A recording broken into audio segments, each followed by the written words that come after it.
इनकी स्थिति देख लो कि एक पैसे का विश्वास नहीं साहेब को इनके ऊपर। उसने इनके हाथ में पैसे भी नहीं दिया कि भाई गोश्त मसाला सब अपने हाथ, तेल अपने हाथ से खरीद के पका के खिला देना, है ना। उसने जो है तो नांदुरा के अंदर मूसा चाय वाले के यहाँ पर पकाया, 250-300 लोगों का गोश्त मांडा इनके सर पे रख दिया, और ये सर पे लेके टक टक टक पहुंच गए नीमगांव हैदर भाई के मोहल्ले में, वहां पर खिलाए। इनको इतना भी विश्वास नहीं इनके ऊपर, और ये गोश्त मांडे खा रहे खिला रहे।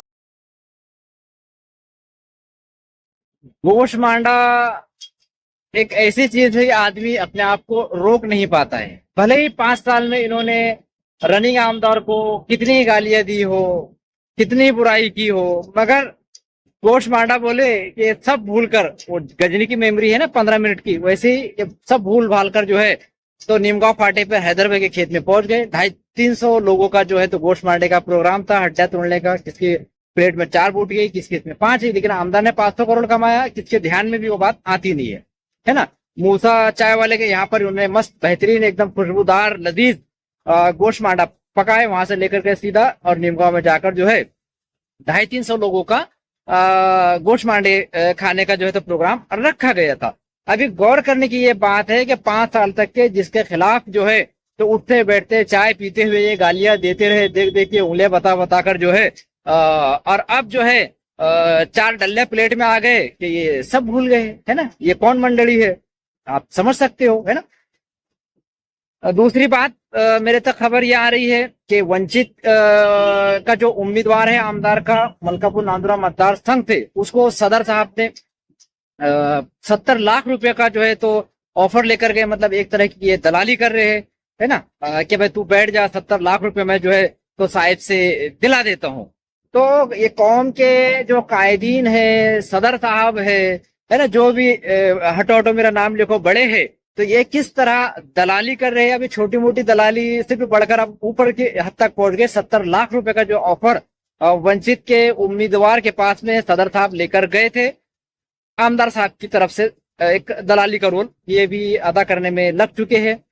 और एक बात जो है शहजाद सलीम खान के ताल्लुक से मुझ तक ये पहुंची है, हरीश रावल का भी आपने देखेगा कई लोगों ने अपनी जेब से पैसा खर्च करके इनका प्रचार प्रसार करे, दिलो जान से जो है तो इनके प्रचार प्रसार में लगे लोगों ने अपनी जेब से पैसे खर्च करे, है ना। तो ऐसे कार्यकर्ता की हालत क्या हो गई। हरीश रावल तो फरार है, किधर है, कहा है, वो मिलने को तैयार नहीं, हिसाब देने को तैयार नहीं, वो जादुई पुतली कहाँ चली गई। तो जो वरिष्ठ कार्यकर्ता है वो तो अपना हिस्सा मांग रहे हैं, और जो बेचारे चाहने वाले हैं जमीनी कार्यकर्ता, तो उन्होंने तो अपनी जेब से चाय पानी का और ना जाने क्या क्या खर्चा करे, वो इतना बड़ा संदल करे थे, तो उनको उनका हिसाब किताब भी मिल नहीं रहा। अब शहजाद सलीम खान का जहां तक ताल्लुक है, तो इनके लिए जिन कार्यकर्ताओं ने तन मन धन से जो है तो काम किए थे, अपनी जेब के पैसे लगाकर खर्च किए थे, वो बाकायदा उनका हिसाब बता रहे कि भाई हमने इतना खर्च किए थे। तो अब वो कार्यकर्ता जो है तो वापस एक पैसा भी नहीं मांग रहे कि भाई शहजाद सलीम खान ने, हमने मोहब्बत में जो शहजाद सलीम खान के प्रचार प्रसार में पैसा खर्च किए थे उसमें से एक पैसा लौटाए। लेकिन वो इतनी उम्मीद रख रहे हैं कि कम से कम शहजाद सलीम खान फोन करके मुबारकबाद तो दे कि भाई आपको उम्मीदवारी मिल गई, मैं तो नहीं लड़ सका, आप लड़ रहे हो, है ना।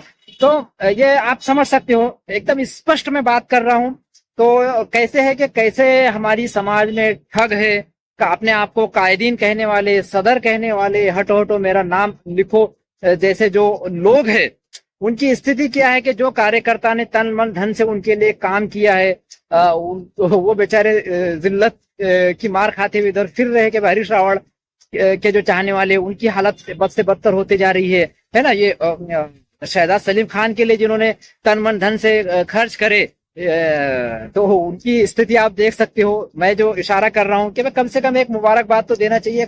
जो बंदा आपके लिए खड़ा हुआ था आपके पीछे, अब आपने उसकी एक एहसान, जिसको बोलते हैं एहसान चुकाने के लिए कम से कम उसको मुबारकबाद देना चाहिए, उसको एक सपोर्ट करना चाहिए। आप सीनियर है, वो बेचारा जूनियर है, तो ये अपने कौम के लिए, समाज के लिए, है ना, कम से कम एक अपना बंदा आगे बढ़ रहा है, इसके तहत तो उसका सपोर्ट करना चाहिए। तो वो एक स्थिति मैं आपके सामने रख रहा हूँ।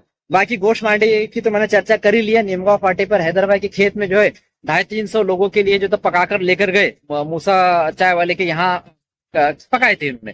तो मैं ये कहना चाहता हूँ कि कितनी दोगली पॉलिसी है कि 5 साल तुम उसको गालियां दे रहे हो, अब वो हड्डी डाल दे रहा तो तुम दौड़े चले जा रहे हो खाने के लिए।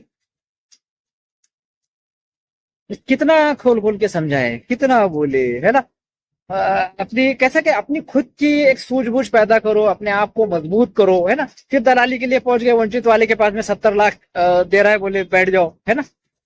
तो ये सब स्थिति चल रही है। आपको पल पल की खबर अपडेट मिलती रहेगी। आप चैनल सब्सक्राइब करें, लाइक करें, और जो विरोधक है वो खूब मन खोल के गालियां दे। जय हिंद, जय संविधान, जय महाराष्ट्र।